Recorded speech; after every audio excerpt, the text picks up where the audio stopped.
I was walking up to James's car in Los Angeles when a disheveled man suddenly warned me, "Don't start the car." His voice was urgent, and something about his fear stopped me. That moment turned out to be the one that saved my life. My name is Emily, and I've been married to James for 5 years. Our life felt pretty normal, nothing out of the ordinary. Then James had a business trip to Los Angeles, and things started to feel off. I was on my way to meet him after one of his meetings when I ran into something that shook me. Up to that point, our relationship seemed steady, but that moment changed everything. I didn't know it then, but what I was about to find would test us in ways I never expected. I got to James's car right outside the building where he had his meeting in Los Angeles. It was parked on the side of the street, just like he said it would be. I reached out to open the door, but something caught my eye through the window. There was a man sitting in the back seat. He looked rough, dirty clothes, unshaven face, kind of disheveled like he hadn't showered in days. He was shifting around, looking nervous or maybe scared. I froze for a second, my hand still on the handle. The man suddenly turned his head and said, "Don't start the car." His voice was low but urgent and a little shaky. I blinked, confused, and my heart started beating faster. Why would someone be in James's car, and why was he telling me not to start it? I stepped back a little, trying to figure out what was going on. The man's eyes met mine, and there was something real in them. I wasn't sure what to think. Part of me wanted to call for help, but another part was just trying to stay calm and understand. He kept looking at me, then pointed down toward the dashboard. "There's something wrong. If you start it, it'll..." He didn't finish the sentence, but shook his head like it was serious. His fear felt real, like he wasn't just trying to scare me or cause trouble. I took a few steps back, my heart pounding louder now. I looked at the car again, then back at the man. His whole body was tense, like he was waiting for something bad to happen. It was hard to ignore the way he was acting. I wanted to ask him who he was or how he got there, but my voice caught in my throat. I just stood there, frozen, trying to decide what to do next. The street was busy, people walking by not noticing the man in the back of the car, or me standing there, stuck between fear and confusion. I kept watching him, and he kept looking at me with that same urgent expression. Then he said again, a little louder this time, "Please, don't start the car." His eyes were wide, almost desperate. I nodded slowly, even though I didn't understand everything. I didn't want to start the car. Something felt off, and his warning was enough to make me hesitate. My hands were shaking slightly when I pulled out my phone, but I didn't dial anyone yet. I wanted to stay calm and figure out what the hell was happening. The man shifted again, looking toward the front of the car. I could see the leather dashboard from where I was standing. I tried to keep my breathing steady, even though my chest felt tight. It was like the moment had frozen, but I knew I had to act carefully. I didn't know who he was, or why he was in James's car, but his fear was clear, and that stopped me from opening the door or turning the key. I took a deep breath and waited, hoping help would come or that James would show up soon. The silence between us was heavy. The man didn't say anything else, but kept looking at me like he was counting on me to do the right thing. I could only nod again, the weight of the moment sinking in. I thought it was just a weird situation with a stranger in James's car. I didn't realize how far from normal it was. But in that moment, I knew one thing for sure. I wasn't going to start that car. I was still frozen by the car when I pulled out my phone and called James. My hand shook a little. I needed to hear his voice. The man in the back seat was watching me closely, but I couldn't just stand there. James picked up on the second ring. "Emily? What's going on?" His voice was calm, like nothing was wrong. "There's a man in your car," I blurted out. "He told me not to start it." "What the hell is happening?" There was a pause on the other end. Then James said, "A man in my car? Are you sure? Maybe it's just some vagrant trying to cause trouble." I could hear the faint sound of traffic behind him, like he was still at the meeting or just outside. His tone felt dismissive, like he didn't want to believe it either. But that didn't make me feel any better. "I'm not making this up," I said, my voice tighter now. "He's in the back seat, dirty, looks scared, and he's telling me not to start the car. Why would someone be in your car warning me like this?" James didn't answer right away. I could hear him swallowing, or maybe trying to steady his breath. "I'll handle it when I get there," he said finally, voice a little rushed. "Just don't do anything until I'm with you. It's probably nothing." His words didn't comfort me. If anything, they made me more uneasy. The way he said it sounded like he was trying to cover something up or avoid the situation. I wanted to push harder, but the man in the car was still there, and I didn't want to scare him or cause more trouble. James, please. I'm serious. This isn't normal. What don't you want me to know? I asked, trying to keep my voice steady. I'm on my way, he said quickly. Just wait. Don't start the car. The call ended before I could say anything else. I looked back at the man in the car. His eyes were wide, almost pleading. He's coming? I asked quietly. The man nodded, but didn't say anything. I noticed his hands gripping the seat tightly, knuckles white. I swallowed hard and stepped back from the door. Standing there, I felt the tension rise. My heart was pounding, but I forced myself to stay calm. I needed to stay alert. The man's fear was real. I could tell from the way he kept glancing at the dashboard. I kept my phone in my hand, ready to call James again if I needed to. But I also watched the street, hoping to see him come around the corner. Minutes felt like hours. I didn't start the car. I didn't move closer either. I just stood there, caught between disbelief and that nagging sense that something was seriously wrong. James's words echoed in my head. It's probably nothing. But the man's face told a different story. He wasn't just some random vagrant causing trouble. He looked like he was hiding from something worse. I didn't know what to think anymore. The man's warning was clear. I couldn't ignore it. But James's reaction made me feel like I was overreacting or missing some bigger picture. I kept glancing at my phone, waiting for James to call back or show up. Every time I looked up, the man seemed more tense, more desperate. I thought about what to do next. Calling the police? Walking away? None of it felt safe. Then my phone buzzed. A message from James popped up. Hold tight. I'm almost there. I felt a tiny bit of relief, but it was mixed with a deeper unease. I didn't know what I was walking into, but I knew this wasn't over. I stayed by the car, watching the street, waiting for James. The man in the back seat kept his eyes on me, silent now. I thought it was just a strange, bad moment. But the silence that followed said otherwise. The police showed up pretty quickly after I called them. They took the man, the one in James's car, outside for questioning right there on the sidewalk. I stayed close but kept my distance, heart still pounding. The man looked tired, worn down. He kept glancing over at me with this mix of fear and urgency in his eyes. He said he used to be an engineer, but things hadn't gone well for him lately. That was about all I knew while the officers started checking the car. One of the officers crouched down by the driver's seat, shining a flashlight underneath. I could see them whispering, pointing at something just out of my view. Then they pulled out this small device, kind of a mess of wires and a little box. They told me later it was rigged to explode as soon as the car started. I didn't want to believe it at first. I just kept staring at that thing, feeling frozen. The vagrant man, whose name I never caught, said right away he recognized the device. He said it looked like something he'd worked on before, back when he was an engineer. He sounded scared, but also like he'd been waiting for someone to find it. The police explained to me that the device looked professionally made, not just some random thing, but something built to cause serious harm. That part hit me the hardest. It wasn't a joke or a prank. It was meant to kill. Then James arrived. He looked shaken, different from the confident man I'd seen earlier that day. His face went pale when the police showed him the device.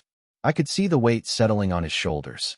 After a long pause, he told me he'd had suspicions for a while, about a rival company targeting him. He said he didn't want to tell me because he didn't want to worry me. He thought it was just corporate sabotage, nothing more dangerous. Hearing that, I felt this knot in my stomach tighten. I wanted to ask why he hadn't told me sooner. How could he keep something like that from me? But instead, I just stood there, watching him try to hold it together. The silence between us was heavy. The police kept working around the car, making sure everything was safe. I kept sneaking looks at James. He looked tired, like the weight of the world was pressing down on him. I could tell this wasn't just about the device. It was about all the secrets and dangers he'd been dealing with alone. The man who warned me stayed nearby, quiet now. He didn't say much, but I could tell he was relieved. He kept glancing at the police officers, then back at me. It was like he knew what a close call this had been. James finally spoke again, voice low. He said he thought the rival company was just trying to scare him, nothing more. He didn't think they'd go this far. I didn't say anything. I just nodded, but inside I was spinning. The whole thing felt unreal. I kept thinking about what could have happened if I had started the car like normal. If that man hadn't been there to warn me. The quiet in the air was thick with things unsaid, and I wasn't sure how we'd get through this. I looked at James again. The man I married. The man I thought I knew. Now, everything felt different. The danger wasn't just out there. It was inside our lives, hidden beneath the surface. I thought maybe we'd finally face the worst of it. but the silence that followed said otherwise. The bomb was finally defused. The police had cleared the area, and James was standing next to me, looking pale but alive. I could barely process what just happened. My hands were still trembling, but I forced myself to speak. I needed answers. Why didn't you tell me any of this before? I asked, my voice shaking more from anger than fear. James looked away, avoiding my eyes.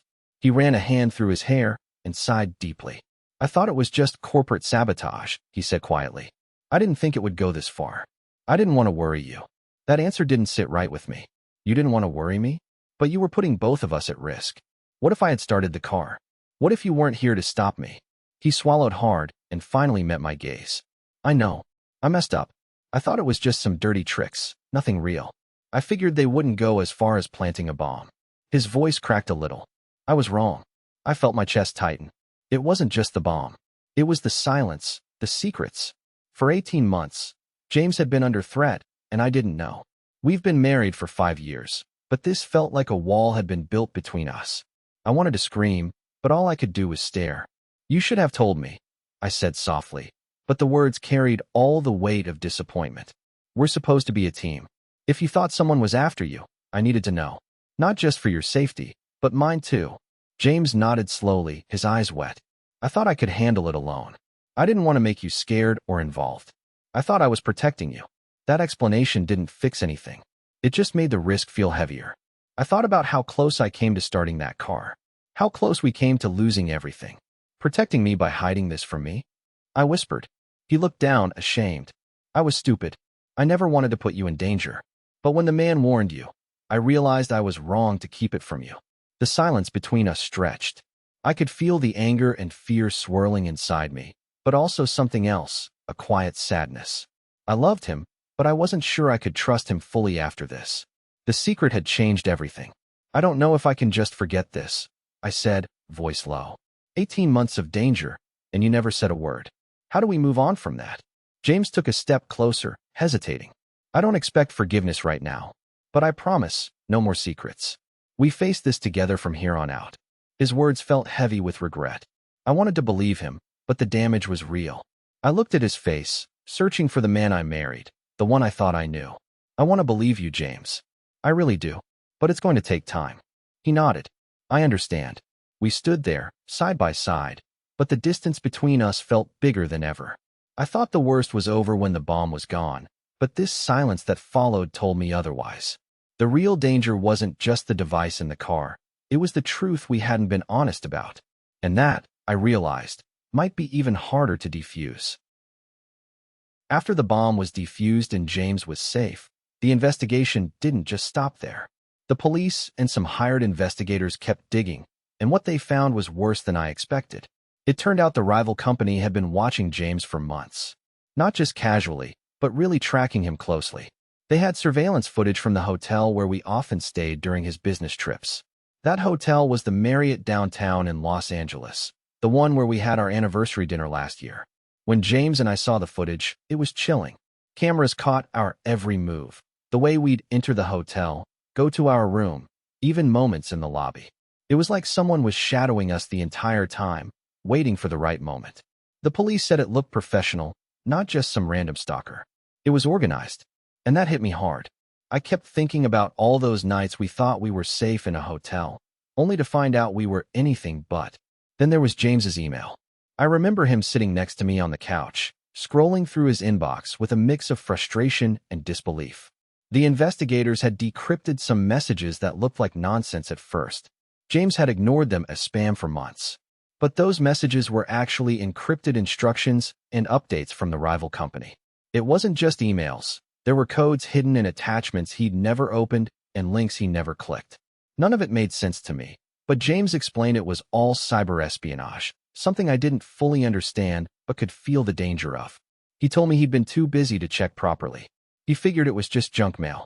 Now, looking back, it was clear those messages were part of a bigger plan to get close to him and, by extension, to me.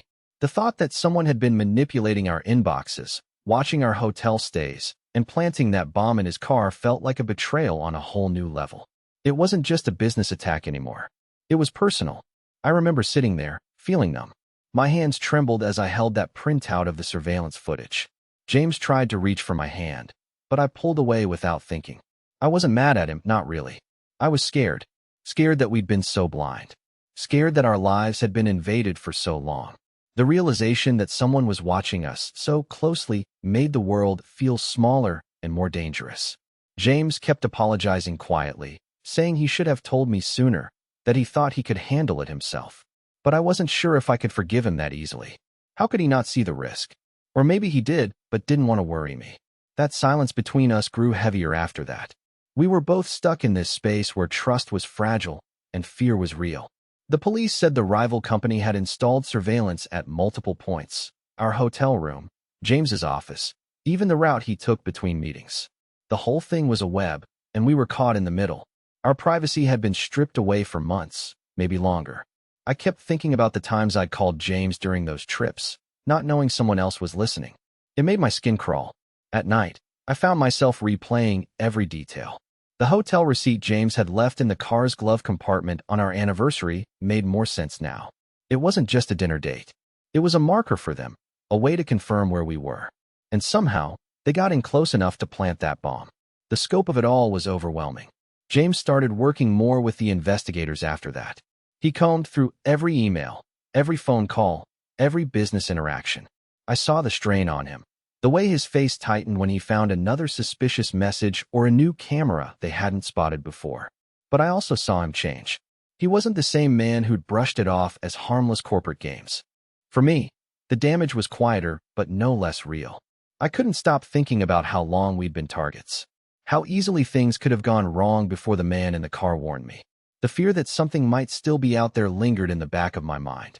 And yet, beneath all that, there was a strange relief that the truth finally came out. We were no longer in the dark. We knew who was behind it and how far they had gone. But knowing that didn't make it easier to sleep at night. It just made me more aware of how careful we had to be. I wanted to trust James, to believe we could get past this. But the silence that followed those revelations was heavy, and I wasn't sure what came next. I thought we might be done with the danger. But the quiet after the storm felt like the calm before something else. I wasn't ready for whatever that might be. After everything that happened with the bomb in James's car, we knew we couldn't just sit and wait for the next threat. The whole thing felt like a wake-up call we couldn't ignore. So, the next day, James and I started making calls. We found a security consultant who specialized in personal and home protection. It wasn't easy to trust someone new, but the thought of not doing anything was worse. The consultant came over to our home in the afternoon. He went through every door, window, and corner with this serious look. He explained things we'd never even thought about. How easy it was for someone to track us or get access to our personal info. James and I listened quietly, both of us feeling a little overwhelmed by how much we didn't know. We agreed to install cameras and alarms, and he suggested upgrading our internet security to protect our emails and accounts. Alongside that, we also reached out to a lawyer. I remember sitting in a small office with James. The lawyer's name was Don. He was calm, but direct. Don explained the legal options we had against the rival company. He said proving their involvement wouldn't be simple, but the fact that the police already found the bomb and surveillance footage helped a lot. He talked about restraining orders, lawsuits, and possible criminal charges. Hearing all those legal terms made it clear this wasn't just some random event. It was serious and dangerous. James looked tired through all of it, but he kept asking questions, wanting to understand every step. I could tell he was trying to protect me and himself, not just physically, but from the stress of the unknown. I felt the same way. Sitting there, I realized how much this had changed our lives overnight. We had to be vigilant now. No more assuming things would just work out. We started changing routines on our own too. James stopped taking his usual routes to work. We didn't use the same restaurants or hotels anymore. It felt strange at first, like living in a constant state of alert. But we both knew it was necessary. The consultant also helped us set up encrypted communication tools, which made me feel a little safer when we talked about sensitive things. It wasn't just about the home or the email accounts. The consultant warned us about social media too. He said sharing too much online could give away our locations or habits. James deleted several accounts he barely used, and I tightened my privacy settings. It was frustrating, but I understood why it had to be done. One night, After the consultant left and the lawyer's advice was clear in our minds, James and I sat in the living room, just the two of us. The silence was heavy. We didn't say much. I looked at him and saw the worry behind his eyes, but also a kind of determination I hadn't noticed before. We didn't talk about the bomb or the rival company then, but I think we both knew that this was our new reality. James reached out and held my hand. No big words, just a quiet grip that said, "We're in this together." I squeezed back, feeling that same quiet promise. The threat was real, and it was close. But so was our resolve. We went to bed that night with a mix of exhaustion and a strange kind of calm. We had taken the steps we could. Now, it was about staying alert, staying connected, and trusting each other more than ever. I thought maybe this was the hardest part, but deep down, I knew it wasn't over. The silence after that night wasn't peace. It was waiting, and sometimes waiting feels heavier than anything else. The morning the story broke in the business news, I woke up to a flood of messages and missed calls. James had been up for hours, already preparing for the press conference. The headlines were everywhere: corporate espionage turns deadly, and bomb threat rocks local executive. It was loud, messy, and exactly what we didn't want, but there was no way to stop it now. We drove to the conference room downtown, both quiet in the car. James was focused, but I could see the tension in his jaw. When he stepped up to the podium, the room was packed with reporters, cameras flashing nonstop. He looked out over the crowd and started with what happened, laying out the facts: the bomb in his car, the vagrant who warned me, and the investigation that followed. "I want to make it clear," James said, "that this was a professional attack, meant to intimidate and harm. It wasn't just a prank or a random act. We've identified the rival company behind this, and legal action is underway." His voice was steady but firm. I could feel the weight of those words hanging in the air. He didn't shy away from the details. He explained how the rival company had been monitoring his movements, the encrypted emails, and the surveillance they uncovered at the hotel we stayed at during business trips. James even showed some of the evidence, like the hotel receipt from the Marriott dated June 15th, our anniversary. That moment was quiet, almost too quiet, like a private thing being pulled into the public eye. After the statement, he issued a warning to others in his industry. "If you think corporate competition stops at contracts and deals, think again. This kind of sabotage can escalate quickly. Be vigilant and protect yourselves." The message was clear and direct. I watched James stand there, not just as my husband, but as someone who had to face this nightmare publicly. The aftermath was immediate. The rival company scrambled to control the damage. Their PR team issued statements denying any involvement, calling the accusations baseless. But the legal proceedings had already started. The police shared enough evidence to make a strong case, and the news coverage kept the story alive every day. I felt torn watching it all unfold. On one hand, there was relief that James was standing up and fighting back. On the other, a quiet sadness settled in knowing how much our lives had been exposed. Our home, our routines, even our anniversary had become part of this public drama. It felt like there was no room left for privacy. James and I tried to hold on to normal moments amid the chaos, but everything was different. The press conference was just the start. Interviews, follow-up questions, and the constant buzz of speculation followed us. But I saw something in James that day, an unshakable resolve. He wasn't just defending himself. He was sending a message to anyone who might think this could happen to them. I thought the press conference would bring some closure, but it only deepened the battle. The rival company's denial and their attempts at damage control kept the tension alive. There was no quick fix, no simple end. Legal teams prepared documents, lawyers exchanged letters, and the rivalry took on a new, harsher form. At home, we talked less about the details and more about what came next. James was quieter than usual, but I sensed a new determination. I tried to be strong for him, even when I felt overwhelmed by the exposure and uncertainty. The press conference had shown the world our worst moment, but it also showed us how far we were willing to go to protect what mattered. That day, standing behind James as he faced the cameras, I realized this was bigger than us. It wasn't just about a bomb in a car anymore. It was about standing up to something dangerous and making sure it never happened to someone else. The silence that followed the final question wasn't relief, it was the calm before the next storm. After everything with the bomb was over, James and I knew we had to change things up completely. Staying where we were didn't feel safe anymore. So, We moved to a new neighborhood in Los Angeles, somewhere quieter, with better security and fewer unknown faces around. The idea was to have a place where we could actually feel secure again, not just hope for it. The first few weeks in the new house were strange. I kept checking the locks multiple times before going to bed, and James installed cameras and alarms all over the place. We even set up a system that would alert us if anything unusual happened. Motion sensors, security codes, the whole deal. It felt excessive at first, but after what happened, it made sense.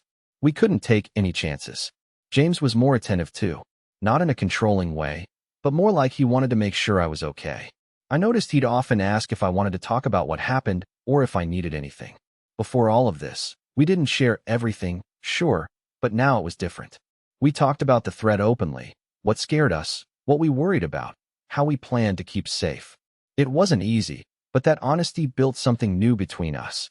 There was one night, maybe 3 weeks after we moved, when I woke up to a noise outside. I was halfway to panic when James grabbed my hand and whispered, "I've got this." He checked the cameras from his phone and called the security company. It turned out to be a stray cat, but that moment stuck with me. I realized we were watching out for each other more than ever. Our friends noticed the change too. James and I started hosting small dinners, nothing big, but enough to feel connected. I think after being through something so intense, we both wanted to rebuild our lives with people we trusted. It was surprisingly comforting to have others around, even if we stayed cautious. One thing we agreed on early was no more secrets. James told me everything from that point on, even the small stuff he would have kept to himself before. No more hiding concerns or spinning stories to keep me calm. And I tried to do the same. It wasn't always perfect, but every time we shared, the gap between us got smaller. Sometimes I catch myself watching James when he's focused on something, like checking the security feed or locking the back door. I see the tension in his shoulders, but also the relief in his eyes when he knows I'm safe. There's a quiet understanding now. We're more than just husband and wife. We're a team facing something hard together. The whole ordeal forced us to slow down and really look at what mattered. Before, life was busy and rushed. Now, we're more careful about what we say yes to and how we spend our time. We even started a nightly ritual, just sitting down together for a few minutes without phones or distractions. It helps keep the connection alive and reminds us why we're fighting so hard for this. I won't pretend everything is perfect. The fear hasn't disappeared completely. Sometimes I wake up in the middle of the night, heart racing, thinking about what could have happened. But then James is there, steady and calm, and that's enough to bring me back. We've learned that safety isn't just about locks and alarms. It's about trust and being honest, even when it's hard. That's what keeps us going now. And somehow, after all this, I feel like we're stronger, not because the threat is gone, but because we faced it together. I thought moving would just be about finding a safer place, but it turned into something bigger. It made us rebuild not just our home, but our relationship. And that's something I didn't expect, but am grateful for every day. Even now, when I look at James, I see the man who faced danger and came back to me. I see someone who's willing to fight for our life together, no matter what. That quiet strength gives me hope. We're still healing, still cautious, but we're in this side by side. I thought it was over, but the silence that followed said otherwise. Today, James and I are more cautious than ever. We've put real effort into protecting our safety and privacy. It's not just about locking doors or changing phone numbers. It's about being aware of everything and everyone around us. That experience with the bomb in his car changed how we see things. We don't take anything for granted anymore. One thing I learned is how important it is to talk openly. Before, James kept his worries to himself. I get why he did it, but it put us both at risk. Now, we share everything, even the small stuff. It helps us feel more connected and less alone in dealing with problems. We're more honest about fears and doubts instead of hiding them. We still think about how close we came to losing everything. That makes me grateful for this second chance. We don't want to waste it. So, instead of letting fear control us, we use it to remind ourselves to be careful and to support each other. It's strange how something so scary forced us to grow. We're stronger now, not just as individuals, but together. I hope this keeps us safe and helps us keep building a life we both want. The silence after that long ordeal is still there sometimes. But now, it feels less like fear and more like a quiet reminder to stay vigilant. If you ever get a feeling that something is off, trust it. Don't ignore your gut. I know it's easy to doubt yourself, but in my case, that hesitation saved my life. When I saw that man in James's car and he told me not to start it, I almost did anyway. I'm glad I didn't. Sometimes the smallest warning can mean everything. Also, being honest with the people close to you is so important. James didn't tell me about the threats or the suspicious activity because he didn't want to worry me. But that silence almost cost us everything. Whether it's personal or professional, keeping things hidden only makes things worse. Transparency can prevent a lot of misunderstandings and keep you safer. If something doesn't feel right, act. Don't wait for proof or confirmation. Call someone you trust, get help, and don't brush off warnings, no matter how strange they seem at first. In our case, the vagrant man's fear was real, and it saved us both. I learned that openness and listening to your instincts can be life-saving. It's not just about safety, it's about trust and communication. If you have doubts, share them. Don't carry things alone. That's the only way to protect yourself and the people you care about.